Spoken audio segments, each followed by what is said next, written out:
Bienvenue à tous, n'oubliez pas de vous abonner pour retrouver tous les jours une nouvelle vidéo résumant l'actualité automobile en quelques minutes et tous les samedis, l'intégrale de la semaine. C'est parti! La Fiat 500 électrique pourrait bien redevenir thermique faute de succès. En effet, bien que séduisante, c'est au niveau du prix qu'une première raison à son échec peut être trouvée. Car il faut un budget de 30 400 € pour s'offrir une Fiat 500e avec la plus petite batterie autorisant une autonomie réduite à seulement 190 km avec un petit moteur de 95 chevaux. La Fiat 500e pourrait gagner en attractivité avec le retour d'un moteur thermique. C'est en tout cas ce que présage la rumeur en Italie. En effet, les médias italiens mentionnent une lettre de Stellantis adressée à l'usine de Mirafiori produisant la 500e. Le sujet est l'évaluation des coûts et des capacités industrielles si une version thermique de la 500 électrique venait à être produite. Et cela ne serait pas surprenant, le groupe Stellantis vient d'autoriser une démarche équivalente avec le retour du moteur diesel sous le capot du Peugeot Rifter. Affaire à suivre donc. Si vous êtes à la recherche d'une nouvelle voiture jusqu'à 47% moins chère auprès de vendeurs de confiance et faire comme plus d'1 million de Français, rendez-vous sur le site de Caroom, vous trouverez le lien dans la description et dans le premier commentaire épinglé sous la vidéo. Plongeons tête la première, c'est le cas de le dire, dans le monde excentrique de l'art contemporain avec une touche de folie mexicaine, une Tesla écrasée sans pitié par une tête préhispanique gigantesque. Chavis Marmol, un artiste aussi audacieux qu'Elon Musk, s'est mis en tête de taquiner le célèbre chef d'entreprise en écrasant littéralement son symbole de réussite. À 42 ans, Marmol, qui n'a jamais possédé de voiture, a utilisé une grue pour déposer cette tête massive de 9 tonnes sur la malheureuse Tesla Model 3. Une œuvre d'art brutale qui n'est pas sans rappeler les anciennes têtes colossales des Olmec vieilles de 3000 ans. Et bien sûr, quelle meilleure manière de marquer le coup que de filmer ce moment épique où la tête préhispanique écrase méthodiquement le toit de la voiture. Bien sûr, les batteries de la Tesla ont été retirées, histoire de ne pas mettre le feu à ce spectacle décadent. Chavis Marmol se présente comme un artiste provocateur sans vergogne, prêt à acheter une voiture 40 000 $ pour l'écraser, arguant que ce n'était pas son argent de toute façon. En tout cas, voici une œuvre qui va faire plaisir aux anti-Tesla. Parlons maintenant du Subaru Solterra qui a fait son entrée en France en octobre dernier, jumeau du BZ4X de Toyota, fruit d'une alliance entre ces deux géants nippons. Proposé avec une transmission intégrale de série et un équipement légèrement plus luxueux que son cousin Toyota, le Solterra réclamait quasiment 60 000 €, un tarif qui en a fait frissonner plus d'un, surtout qu'il n'était pas éligible au bonus écologique de 2023 pour cause de prix dépassant les 47 000 €. Autant dire qu'en 3 mois seulement, 13 exemplaires ont été vendus, dont 2 à des particuliers, sans doute de la famille à un concessionnaire Subaru. Parce qu'il faut bien le dire, d'un point de vue esthétique, le Solterra est vilain. Bref, dernièrement, une guerre des prix a éclaté entre les constructeurs de voitures électriques avec des réductions jusqu'à 4 000 € pour le Tesla Model Y et le Ford Mustang Mach-E, 8 260 € pour le Volkswagen ID4 et même une réduction de 11 100 € pour le BZ4X, sans compter l'arrivée fracassante du Renault Scenic E-Tech disponible à partir de 39 990 €. Face à cette marée de promotion, Subaru ne pouvait pas rester les bras croisés. C'est ainsi qu'en ce mois de mars, le constructeur japonais dégaine une remise de 11 390 € sur le Solterra, le ramenant à un prix de départ de 48 600 €. En comparaison, un Tesla Model Y Dual Motor grande autonomie réclame 1 390 € de plus, mais offre une autonomie supérieure de 70 km et un 0 à 100 expédié en 2 secondes de moins. Mais soyons francs, le Solterra doit encore composer avec plusieurs rivaux éligibles au bonus écologique, ce qui n'est pas son cas. De plus, il doit faire face à l'empreinte carbone de son long voyage depuis le Japon, ce qui ne plaît guère aux critères du barème de la prime écologique de 2024. Enfin, notez que cette offre promotionnelle prendra fin le 30 juin 2024, autant dire que la production du Solterra s'arrêtera le 30 juin 2024. Et vous, comment trouvez-vous sincèrement le Solterra? Sa transmission intégrale, chère à Subaru, peut-elle suffire pour le faire vendre? Dites-moi ce que vous en pensez dans les commentaires. Après la Toyota Mer2, les Audi e-tron, la Xiaomi Sucette, la Mazda Laputa et sans doute d'autres portant des noms aussi peu reluisants que je vous laisserai mettre dans les commentaires, voici la Kia K4. Cette nouvelle voiture est prévue pour faire son entrée fracassante au salon de New York 2024 le 27 mars prochain et elle ne fait pas dans la dentelle avec des courbes sportives dans son gabarit de berline tricorps. Cette K4 est destinée à remplacer la K3, aussi appelée Forte ou Cerato selon le pays où vous vous trouvez. Maintenant, reste à savoir si la prochaine Kia Ceed, attendue en Europe, prendra la forme de cette K4. L'acide actuel, déjà bien rodé depuis son lancement en 2018 et son petit coup de bistouri en 2021, semble céder la place à la relève. Nous en saurons plus au cours de l'année, en même temps que la révélation de la Hyundai i30, dont la K4 est la cousine. Vous suivez toujours ? En gros, cette K4 s'appellera-t-elle Ceed chez nous ? La K4 aura-t-elle un lecteur cassette ? Bon, ça c'est moins probable, mais on peut au moins saluer le fait que Kia nous présente une nouvelle voiture qui n'est pas un SUV. Partout maintenant chez Dacia avec le Duster de 3e génération, le héros tant attendu des chemins de traverse et des budgets malmenés. Nos rêves de baroudeurs abordables prennent forme avec des livraisons prévues au printemps et un configurateur en ligne fraîchement ouvert sur le site du constructeur. Mais attention, ne vous attendez pas à des prouesses miraculeuses, car fidèle à sa réputation, Dacia nous propose un modèle d'entrée de gamme qui joue dans la cour des économies. Pour 19 690 € précisément, vous aurez droit à la climatisation manuelle, un confort bien appréciable, mais c'est à peu près tout. Avec ses roues tôlées noires, cela lui donne un petit charme, mais à l'intérieur, il faudra se contenter de rien. Qu'il n'y ait pas d'écran tactile passe encore, car ça plaira à beaucoup, mais il n'y a même pas de radio.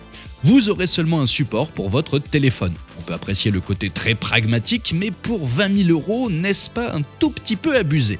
Heureusement pour ceux qui refusent de sacrifier leurs habitudes modernes au nom de l'économie, Dacia a prévu le coup. En ajoutant 2 000 € de plus, vous aurez accès à la version Expression où un écran tactile central de 10,1 pouces vient s'ajouter, accompagné de jantes alliage de 17 pouces pour briller en société et d'une caméra de recul. Côté motorisation, dans la version de base, nous retrouvons un bloc essence de 100 chevaux compatible GPL, parfait pour la plupart des aventuriers du quotidien. Mais pour ceux qui préfèrent la boîte automatique, il faudra creuser un peu plus profond dans vos poches et opter pour les niveaux de finition extrême ou de journée, où la motorisation hybride 140 automatique vous tendra les bras pour un tarif démarrant à 28 100 €. Voilà Peugeot qui nous présente son mastodonte familial, le nouveau 5008, disponible pour la première fois en version 100% électrique avec des batteries énormes. Ce nouveau 5008, comme vous pouvez le voir, emprunte pas mal de ses traits à son petit frère, le 3008, dont il partage également la plateforme.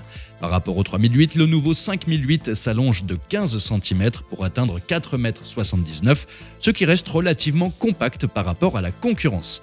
Visuellement, c'est une copie conforme du 3008 à l'avant, mais c'est à l'arrière que ça change. Fini le toit qui ressemble à une casquette à l'envers, ici on préfère l'espace, on dit bonjour à l'habitabilité grâce à un pavillon bien moins incliné. À l'intérieur, c'est comme entrer dans une pièce décorée par un designer en pleine crise d'ego. On retrouve le même spectacle que dans le 3008 avec ce tableau de bord qui vous donne l'impression d'être devant un écran de cinéma IMAX. Évidemment, le 5008 est équipé de l'intelligence artificielle ChatGPT, mais attention, si vous êtes assis à l'arrière, la fête est un petit peu moins folle. On a sacrifié les 3 sièges indépendants pour une banquette 60-40. Le nouveau 5008 ne sera pour l'instant proposé qu'en version 7 places. L'accès est d'ailleurs relativement facile, pas besoin de faire des acrobaties dignes d'un cirque pour s'installer. Et parlons un peu des moteurs. Le nouveau 5008 sera disponible en version 100% électrique en 2 roues motrices avec un moteur de 210 chevaux couplé à une batterie de 73 kWh pour une autonomie de 502 km. Une autre version 4 roues motrices avec la même batterie mais avec 320 chevaux et la même autonomie sera au programme. Et enfin une version grande autonomie équipée d'une batterie énorme de 98 kWh proposera une autonomie de 660 km avec une puissance de 230 chevaux. Peugeot ne communique pas sur le poids de cette version, mais sachez que dans sa version la plus légère, le 5008 dépasse déjà les 2 tonnes. Dans les choses que l'on pourrait regretter, le 5008 ne dispose pas de système de préconditionnement de la batterie, et oui, qui permet d'optimiser la recharge. Cela dit, la puissance de recharge est dans la moyenne du marché avec 160 kW. Une version hybride rechargeable sera aussi de la partie avec un 4 cylindres 1,6 litre de 195 chevaux, permettant une conduite 100% électrique sur 80 km. Côté tarif, vous vous en doutez, Peugeot n'a encore rien dit. Il faudra attendre début avril avec l'ouverture des commandes pour les connaître, mais on peut estimer un ticket d'entrée aux alentours des 47 000 € avec la plus petite batterie si Peugeot veut rendre son 5008 éligible au bonus écologique. Et vous, que pensez-vous de ce nouveau 5008 ? A-t-il ses chances face au Renault Scénic E-Tech ? Dites-moi ce que vous en pensez dans les commentaires. La Lancia Ypsilon a été dévoilée il y a quelques semaines en version électrique et voici maintenant la version essence avec hybridation légère dont le prix semble quelque peu disproportionné. Quelques détails la différencient de sa déclinaison électrique, notamment les ouvertures entre les phares pour aérer la mécanique PureTech. Quant à l'intérieur, il reste sensiblement identique. Sous le capot, on trouve un petit moteur 1,2 litre à 3 cylindres avec une hybridation légère de 48 volts et jumelée à une boîte de vitesse à double embrayage. Avec 100 chevaux sous le capot, cet Ypsilon tape le 0 à 100 en 9 secondes 3, atteint 190 km/h en vitesse de pointe et se vante d'une consommation mixte de 4,6 litres au 100 pour 103 grammes de CO2 par kilomètre. Maintenant, parlons prix. Elle n'est disponible que dans l'édition limitée Cassina pour l'instant. Elle est déjà disponible en Italie pour un prix de départ à 28 000 €. C'est moins cher que sa sœur électrique évidemment qui coûte 40 000 €. Les prix français de cette Lancia Ypsilon Essence seront dévoilés sous peu, mais on peut s'attendre à du 29 990 €. Mais à ce prix-là, qui va bien pouvoir acheter une Ypsilon? Le gros bid est-il en préparation? Dites-moi ce que vous en pensez dans les commentaires. Partons maintenant faire un tour sur l'autoroute, un terrain de jeu pour ceux qui sont accros aux appels de phare sur la file de gauche et un enfer réglementé pour les autres. En France, la limite de vitesse maximale est fixée à 130 km/h avec parfois des restrictions à 110.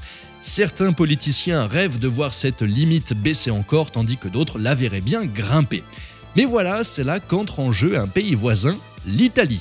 Les discussions vont bon train en Italie sur une éventuelle augmentation de la vitesse maximale autorisée sur autoroute à 150 km/h, un débat qui s'inscrit dans une réforme du code de la route étudiée de près par le gouvernement transalpin.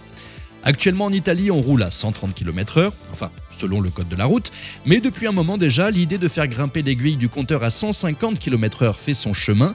Les conducteurs italiens sont même dans le flou le plus total car l'article 142 stipule en effet qu'il est possible d'envisager une vitesse maximale de 150 km/h sur les autoroutes disposant d'au moins 3 voies et d'une bande d'arrêt d'urgence. Bon, pour ceux qui connaissent l'Italie, il y a beaucoup de lois mais personne n'y comprend rien, donc faisons ce qu'on veut et on verra bien.